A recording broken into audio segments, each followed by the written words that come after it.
ভাইজান, সম্পর্কে আপনি হয়তো আমার ভাইরা হবেন, সম্পর্কটা ইয়ার্কি ফাজলামের, তাই সাহস করে বলেই ফেলি, আপনাকে আজ যা সুন্দর লাগতেছে না, আমি যদি পুরুষ নয় মেয়ে হতাম তাহলে আপনার প্রেমে পড়ে যেত। আপনার বাড়ির ঠিকানাটা যদি মোর কাছে রাখে যাইতেন তাহলে মইও না হয় কিছু ভালো মন্দ পাকশাক করিয়া আপনার বাড়িতে লইয়া যাইতাম। আগে সম্পর্কটা হোক, তারপর আর তোমার রান্না করে আমার বাড়িতে নিয়ে যাওয়া লাগবে না। আমি তখন এখানে স্থায়ীভাবে থেকে তোমার পাক করা রান্না খুব তৃপ্তির সঙ্গে খাবো। আল্লাহ তাআলা কতগুলো শালীর মহান দায়িত্ব আপনাকে দিয়েছেন, একজনকে না হয় মোর শালের লাগে বিয়া দিলেন, বাকি কয়জনের অবস্থা কি হইবে? এই ব্যাংকে মোর নামে 47,257 টাকা জমা আছে।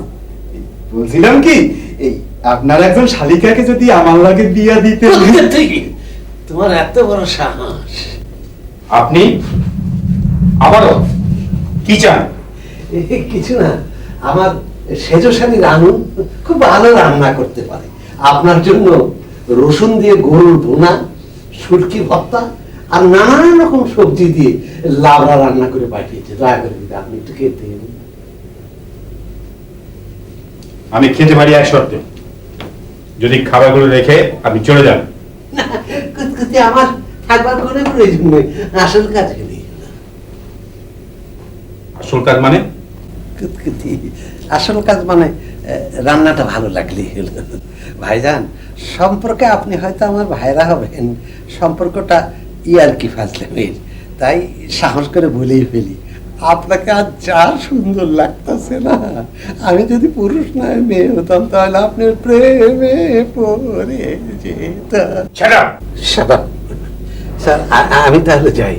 ও হ্যাঁ, আমার মেজশালী আপনাকে একটা চিঠি দিয়েছে। চিঠি? আমাকে? ওসবের দরকার নেই, বেশি কথা বাড়ালে এই খাবারগুলো আপনাকে নিয়ে যেতে হবে।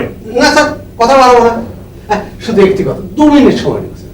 এই চিঠিটা আমি বরং আপনাকে পড়ে শোনাই। বলার মানুষ সব করে লিখেছে, জানেন তো স্যার, এই বয়সে কা কা কা করলেও ওদের ভালো লাগে। আমি স্যার পড়ে শোনাই।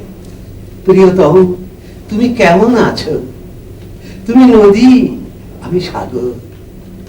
তুমি গোধূলি, আমি বিকেল। তুমি চাঁদ, আমি সূর্য। লোকে বলে আমার ঘরে বুঝি চাঁদ এসেছে। তবু না, চাঁদ নয়, আমার বন্ধু এসেছে। থামুন, যান, চলে যান। জি স্যার। এরপরে কখন আসলে আপনাকে আমি পুলিশে দেবো। জি স্যার, চিঠিটা রেখে যাই, আপনি সবার আগে পড়বেন, তাহলে ভালো ঘুম হবে। তসলিম।